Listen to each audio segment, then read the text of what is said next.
Hello YouTube, and welcome to Age of Empires 2. It's me, Master Champy, bringing another fresh cast straight to you, the people. It's a Tuesday. I just enjoyed a tall glass of milk. I just ate some white people tacos. And here I am doing my new favorite thing, casting a video and bringing it straight to you. So, let's get something big out of the way here. Let's go ahead and fast forward a little bit because it's going to be a slow start. Uh, but so I know I got some big news here. I'm not playing the Inca. I'm playing the Vietnamese. I know. I know what you're thinking. It's me, Master Champy, and I'm not playing the Inca. I know. But as you can see, we are not playing on Arabia right now. We are playing on Arena.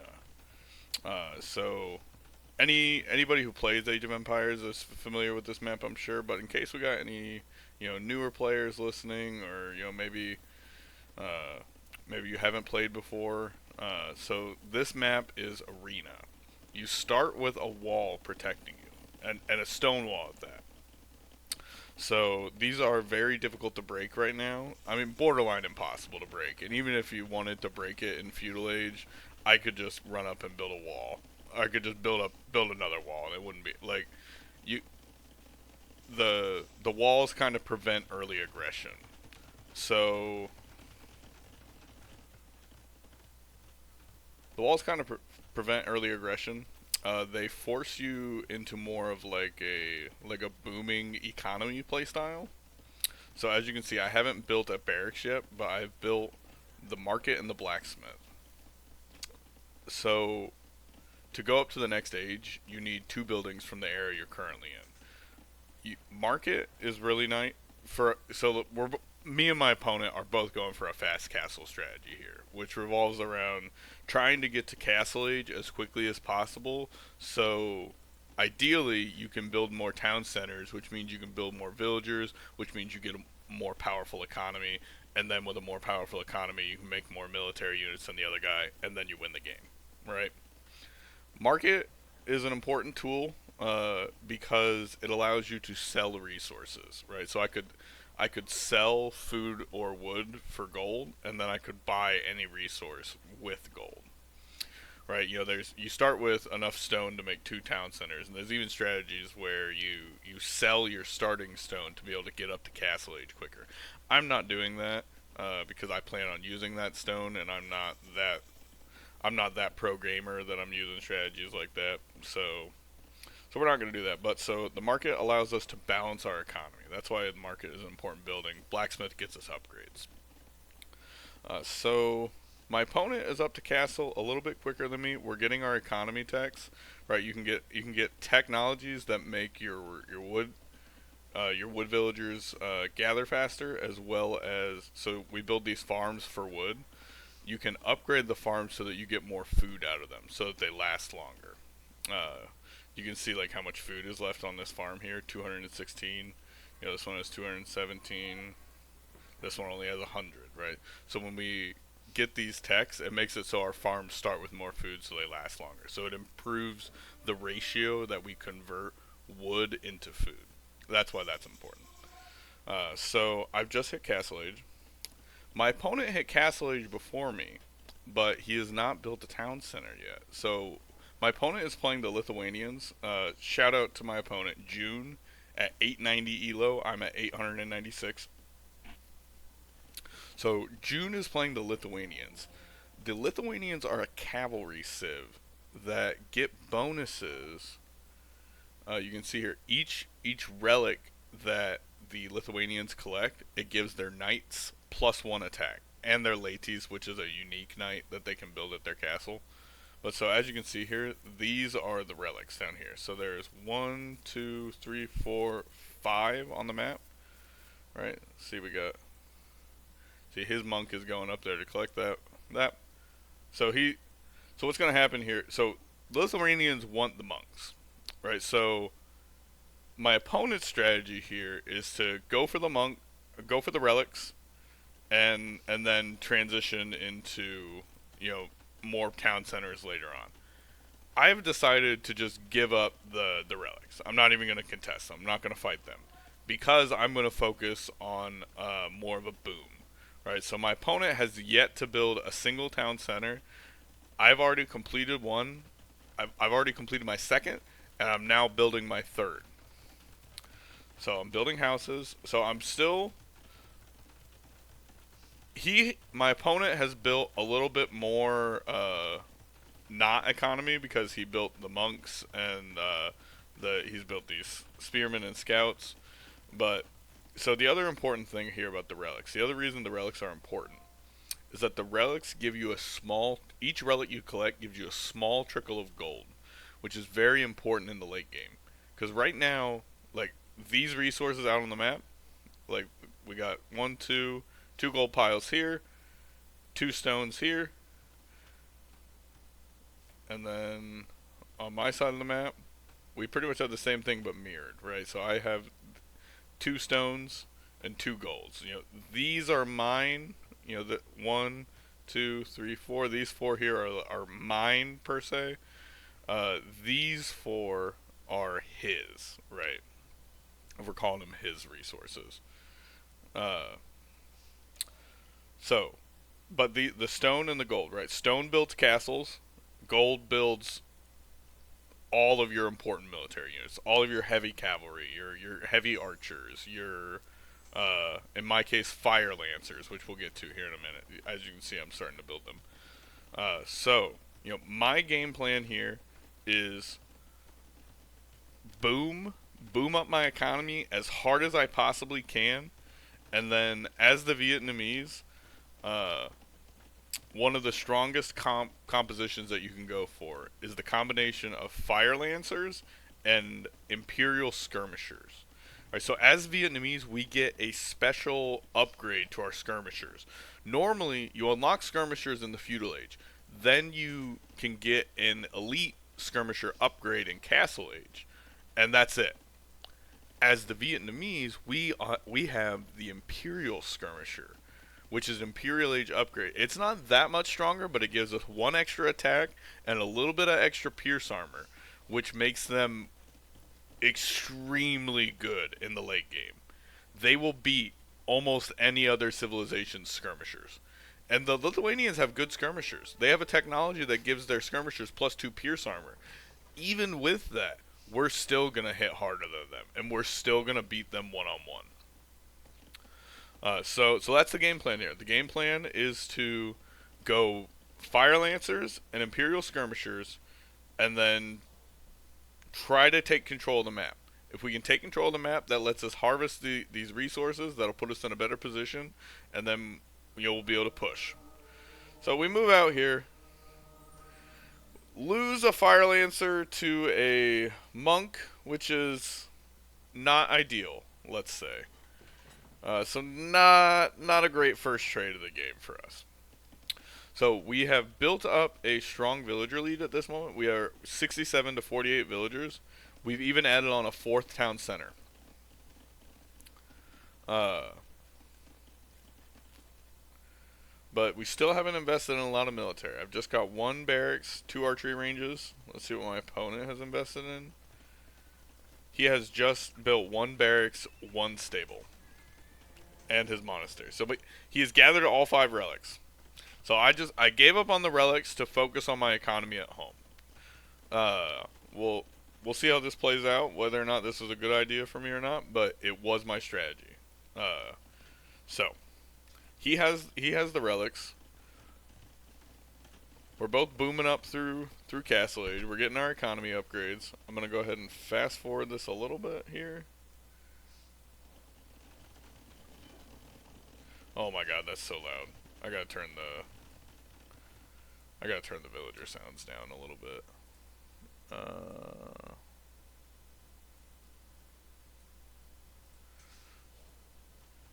Alright. That's a little bit better. But alright, so I'm adding on all my upgrades now. I'm getting ballistics for my skirmishers so they can hit moving targets. We're getting blacksmith upgrades. We're starting to upgrade our stuff. and we're starting to think about we're wanting to get towards imperial age so that we can get the last of our upgrades. Ideally, I'd like to be able to move out with all my upgrades. This is hilarious. We both go for a castle in the center of the map. Look at the ranges of the castle. They're touching. That's how that's how close they are. Neither one of us knows that the other one is building it. Here is yeah. Here's his vision. He can't see it till just now. And then here. What is it? Shift right click. Yep. We can't see it. Neither one of us knows that the other one built a castle right next to each other. He knows right now a little bit before me, but not much.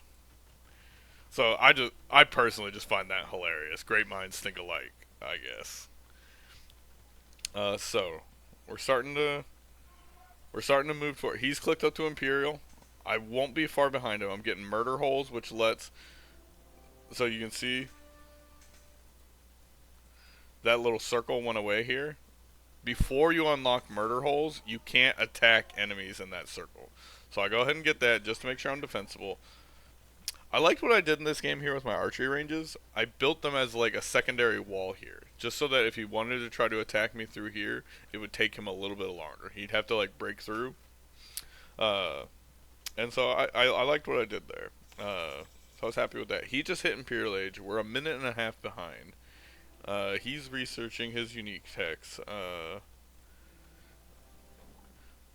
So the other important part of the Vietnamese toolkit, my secret for the late game.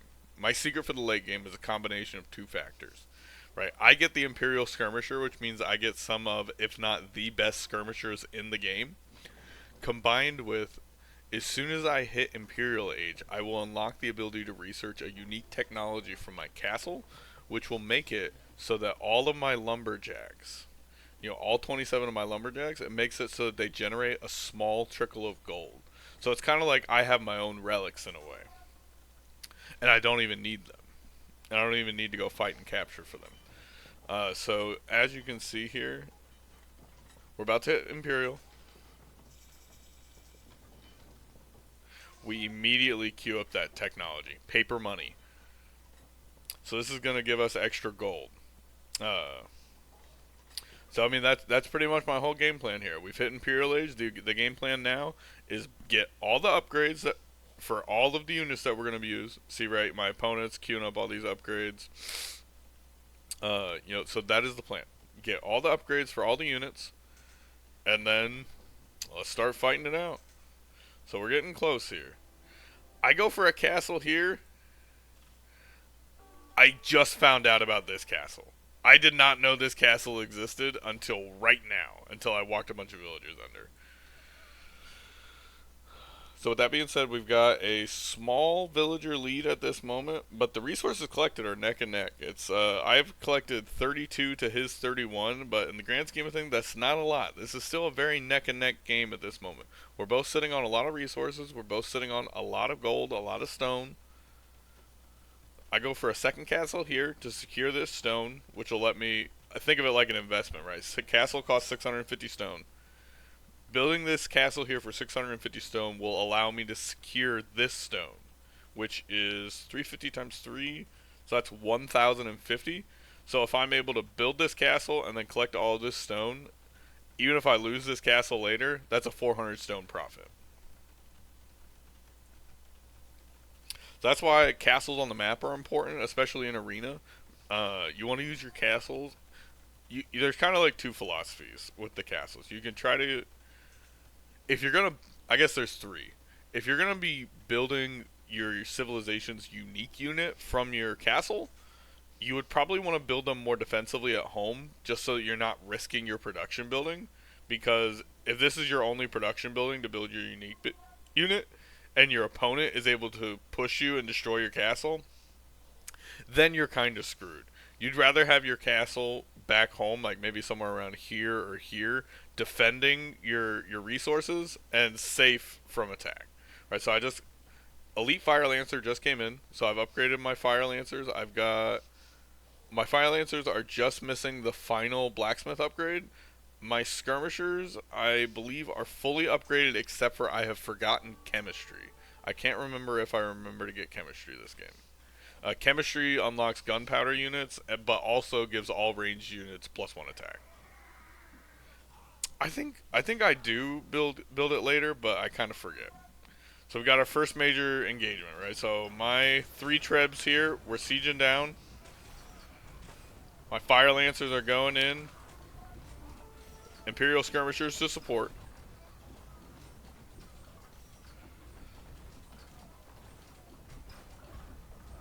Looks like we're able to get 1 treb, 2 trebs. So we knocked out his trebuchets. I've still got my 3 here. So that castle is donezo.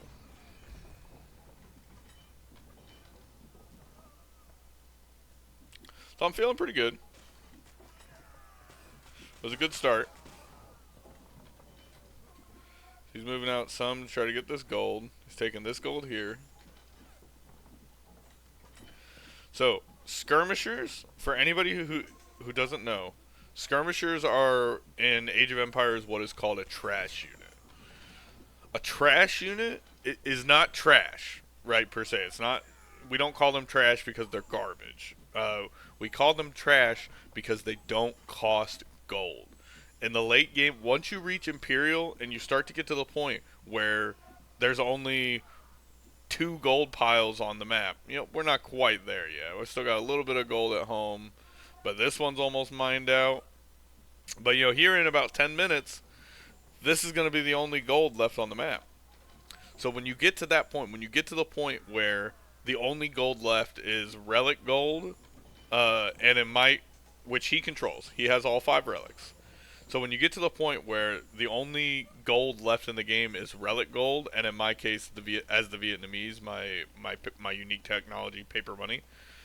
When you get to that point in the game, the very late game of Imperial, where gold starts to become short, the trash units become more and more important. A trash unit is any unit that doesn't cost gold. So any combination of wood, food, or together, but just anything that doesn't cost gold. Those units start to become very important. And with the Imperial Skirmishers as Vietnamese, I'm pretty good in a trash war. So that's really my game plan here. My game plan is take this game as late as possible and try to slowly grind him out with just my better trash units. So that's my thought. So we build a castle here to secure the stone and the gold here. I should have been more aggressive in getting these map resources out. Like I should have more of these gold villagers over here, out on the front, because right now I'm in control and I can take it. If he were to come out and launch a big attack, I might lose control of these. Right, so I should be harvesting these resources as fast as I can. If you're in a position where you control the front like this, your villagers should be harvesting all these minerals as quickly as you can. I think so. I mean, as reasonable. Obviously, you don't want to get 30 villagers killed to light cavalry raids, but, in general, it's a good idea. It's a good idea to try. So I'm starting to move in. I get way too aggressive with these trebuchets. But I go straight for the monastery. So by destroying the monastery, my thought was, well, if I'm lucky, maybe he'll completely forget to build another monastery and he just won't have any relics left on the field at all. But even in the meantime, it's still going to take him a lot of time to rebuild a monastery and send out monks to micro it all down. So in the meantime, I cost him some gold. So that was my thought. I don't know if it was worth it necessarily. That was probably way too greedy. But we do accomplish the monastery kill at least. We'll see how long it takes them to realize what I did. So at this point, I'm feeling good. I'm feeling like I'm in a really good position, and I'm pretty happy with how the game's going so far. However, at this moment, both of us are still sitting on five. My opponent's sitting on 5,400 gold. I'm sitting on 6,300, which is a lot of unit. That's a lot of very scary units that we can both have the potential to build with that gold. So we built another castle here. If I could go back and do this again, I feel like I would probably like to build it like maybe somewhere around. I don't know. Maybe I should have built this one further back, and then maybe build like another one over here or like here-ish to try to like keep them off of these resources. I don't know. It's hard to say. But so we slipped in through the gate. We slipped in through the gate with these fire lancers. 27 fire lancers here. Right now we have killed 16 villagers. He has killed 8 of our villagers. We have a 131 to 109 villager lead. We have double the army on the field. We have double the gold value on the field right now. But the resources collected are still neck and neck. I'm only just now starting to pull ahead a little bit more. He he has built another monastery and he's evacuated the relics. So I kind of give up on microing these. There's too much going on. They basically just kind of like wander around, and unfortunately, we got some villager kills. I think we had like 16. I think I said. So we got some villager kills. He rang town bell. All of his villagers quit collecting resources. That's a lot of walking time. We kill a couple of more.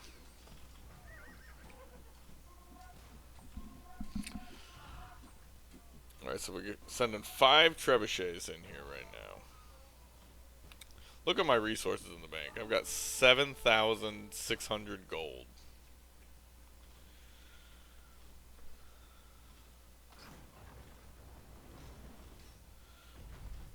So we break the gate. I'm thinking, I'm feeling pretty confident.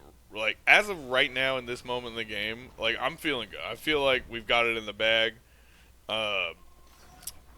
Maybe a little overconfident from me. As we can see, my opponent is now massing paladins, which have an extra. They have extra attack, I believe. Yeah, they should have extra attack from the relics.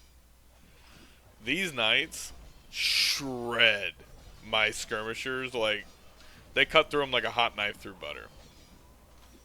So now it's at this point that I'm starting to get a little sweaty. Like I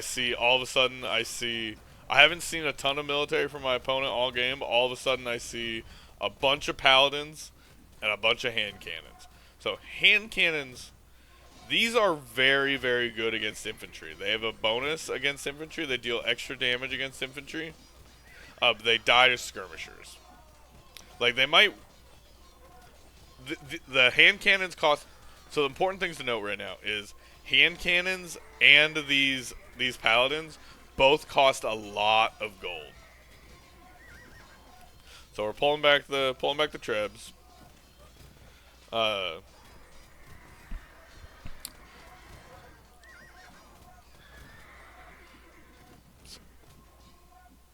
So at this point, I'm starting to feel a little bit. I'm starting to worry again. I feel like it's clicking to me that this game is not over yet.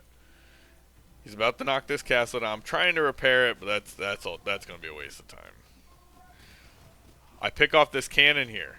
That's crucial. So even though right now the situation on the field is looking a lot more even in terms of the military at the moment, we've got a lot of gold on the field right now. I've got a little bit more, but look at the banks. He only has 1,000 gold in the bank right now. I have 6,500.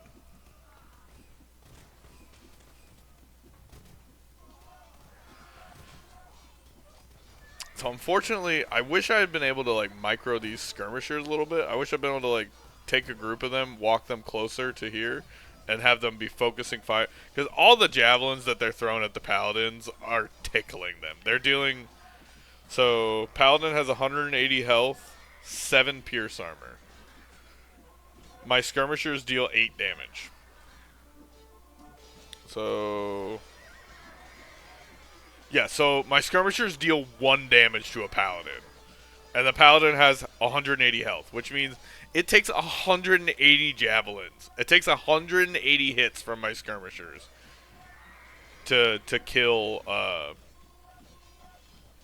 to kill a paladin. So my opponent is he's trying to chase these trebuchets down. We'll see if he gets all of them. I think he will. I think he will get all of them.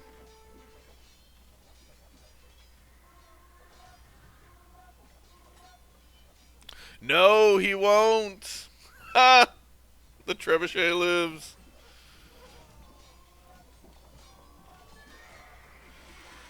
So I'm starting to have like a bit of a oh shit moment. Like I realize I need more production.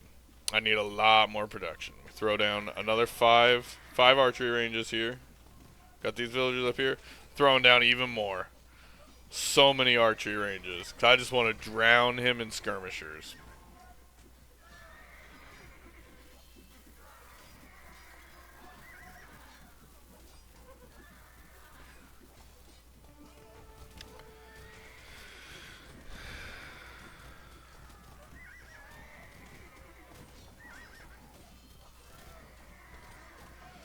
So see, unfortunately, these fire lancers die very badly.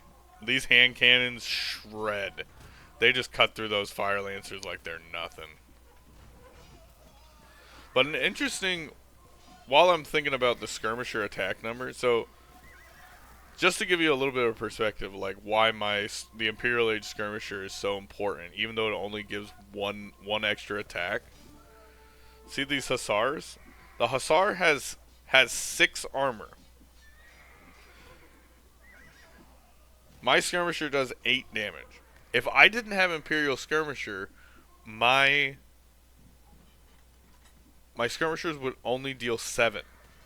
Right, so 7 attack against 6 pierce armor means that, you know, I would, as a normal skirmisher, I would only be dealing 1 damage to these winged hussars.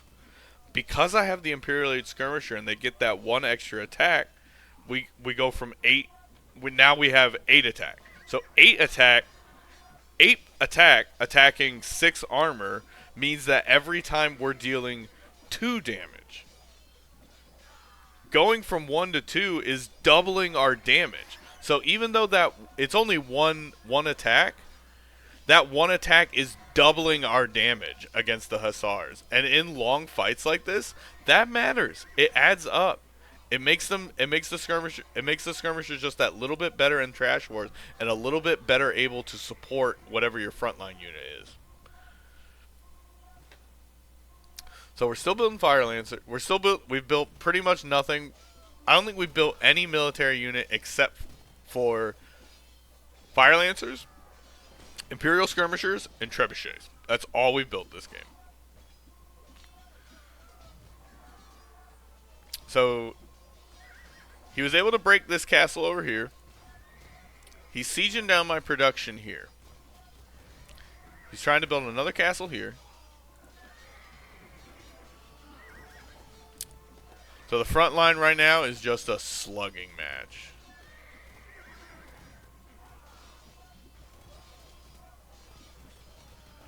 But throughout this, I've been able to maintain a slight villager lead. We're at 110 to 99. But because of the relics, my opponent actually has a resources collected advantage at the moment. I think my opponent's made a huge mistake here with how much wood he has.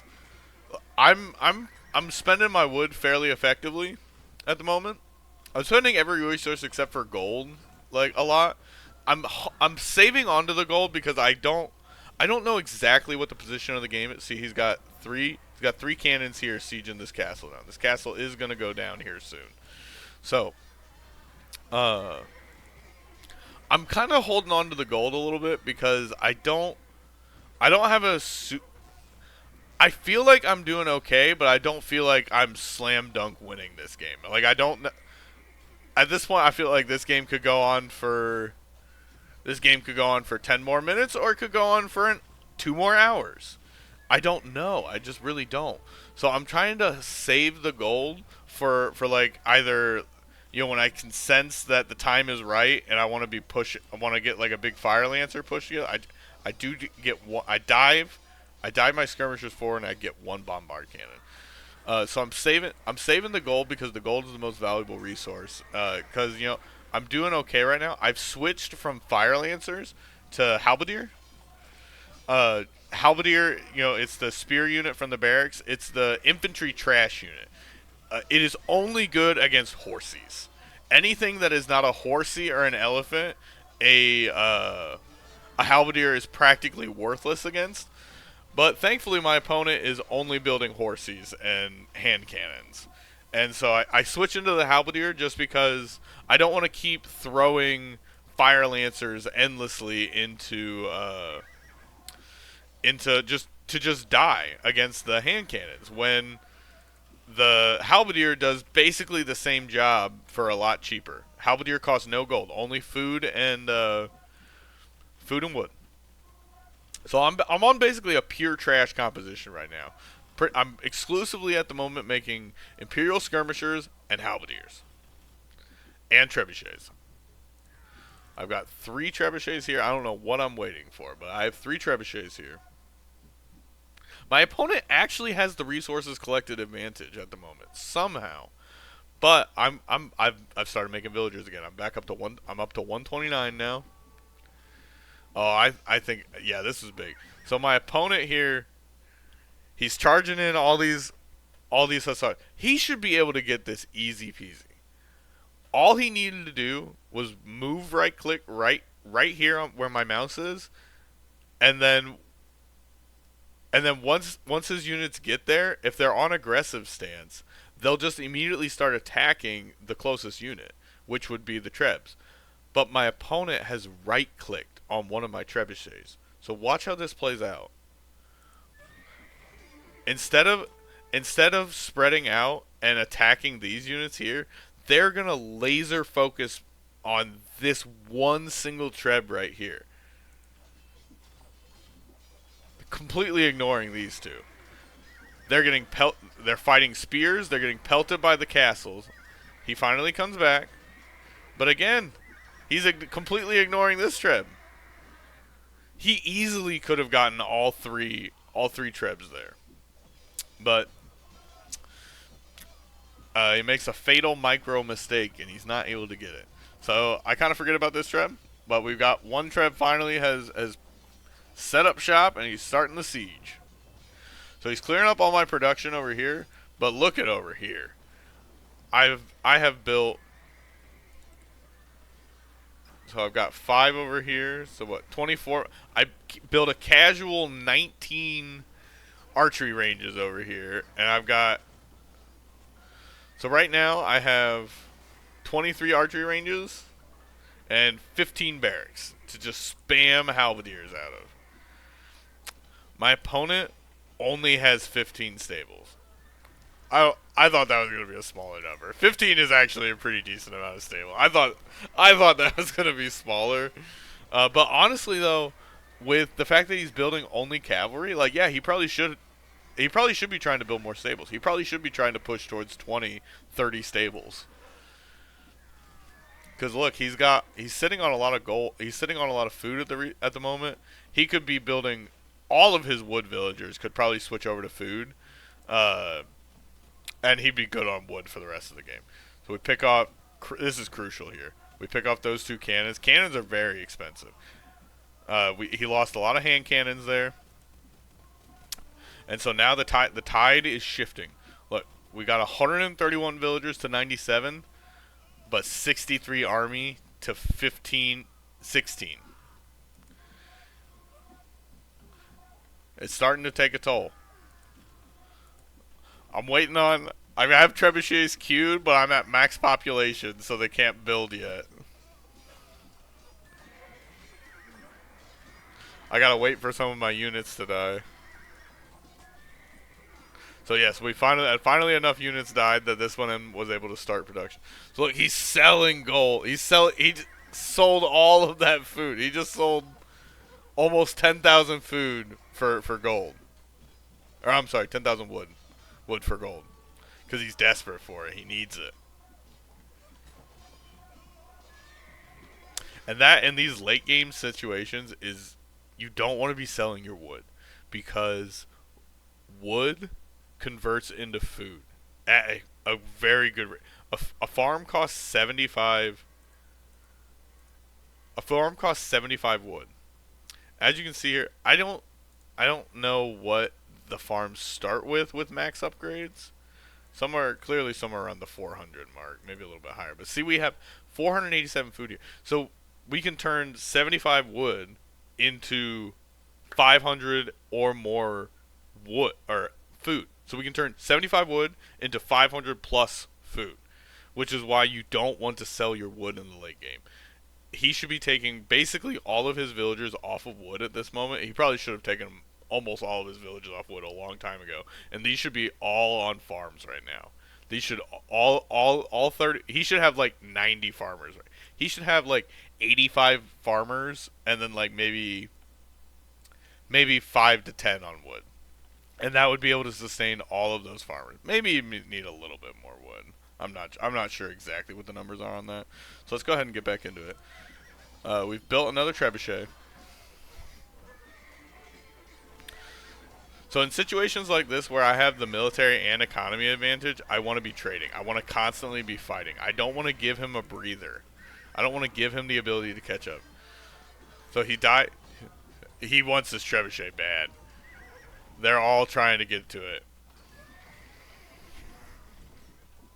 He wants it bad. All of these horses are trying to get in. But I'm picking them off. Cutting them down.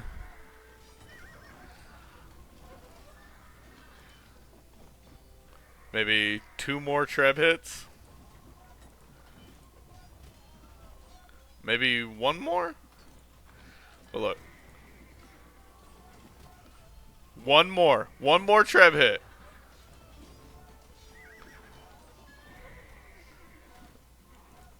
Brutal. He gets the treb down to 7 HP.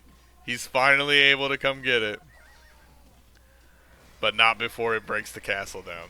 And he does not have the stone to rebuild that. For him to get the stone, he would need 650 stone to build a castle right now, and he would have to buy that with gold. So a castle is basically out of reach for him right now. So I had some extra villagers up here. I built some farms up here. I knew it wasn't going to last. I was like, hey, I'll get some food out of them, and then they'll die. And that's okay, because when they die, I'll be able to... See, I can only build 200 population. I can only build a combined population of 200 military and economy units. So when my villagers die, that's fine. I can just build more military. I can afford it. I don't need villagers at this point. Villagers are nice to have, but there is, in these late game situations, sometimes there is such a thing as too many villagers. If you have 150 villagers, you're only going to be able to build 50 army. And sometimes 50 army is not enough. Sometimes you need more than 50 army. So this is kind of awkward. My villagers want to start this castle, but I have all my military units standing on it. And again, he's diving for this treb. He wants it bad. He wants it so bad. Will he get it? No, he will not. Finally, we politely get out of the way. The villagers complete their OSHA safety checks and are able to start construction of our new castle.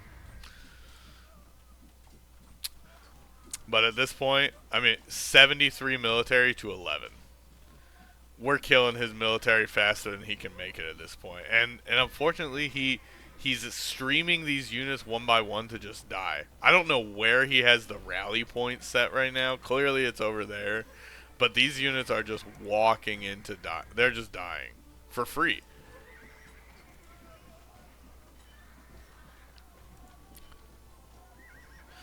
He has one bombard cannon right here, and we're able to snipe it off. And those bombard cannons are expensive.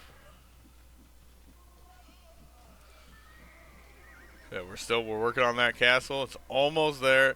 Probably should have sent more than 3 villagers, but you know, I sent 3 villagers. It will be done exactly when it's meant to be. So yeah, we finally get it up, and now he calls it, because from this point, I mean it's kind of over from this point, because now I'll be able to. I've built up a dominant military at this point. I'll be able to build up trebs. I'll be able to park them right here under the castle. I'll be able to start killing his production. And then once I kill this, I still have 634 stone, and I've got a good economy that I can start. I could buy a little bit of stone. I can also come over here, so I could buy 100 stone to get over 650. I could come over here, plant a castle down like right here or so. If I wanted to be more aggressive, I could put it even here. But if I wanted to play it safe, I could drop a castle down right here, just to secure his perimeter a little bit more. Try to lock him in, make sure he can't like slip out this way, because I've got a wall of castles over here. He can't do anything over here. So I could build another castle here, take this stone. I wouldn't quite get 650, but I would get like 400 out of it, and that would be very easy for me to buy just a little bit more stone to throw down one more castle. I By that point, I would have destroyed all of this production, and at that point I can get in here, drop a castle here, and just keep pushing him into this corner until he's just got nowhere left to run. And he knows it, and he taps out. So this was a really fun game. This was such an intense game to play. I was so in the zone. I didn't like it. I kind of felt like I got disconnected out of the Matrix when he resigned. I was so into the game. Uh, but yeah, I was really happy with this game. I was happy with my production. Even my eco, I was pretty happy with. It was just a fun, smooth game. Uh, Great game to my opponent, and now with the win off of this game, we are officially above 900 elo. Can we go for 1,000? Can we go for 1,020? Who knows? We'll see. But for now, I'm signing out. I hope you all have a great night. I hope you all enjoyed. If you had a great time and you're still watching all the way to the end, comment your favorite moment of the game. Tell me what your favorite moment was. And yeah, I hope you all have a great night, and peace out.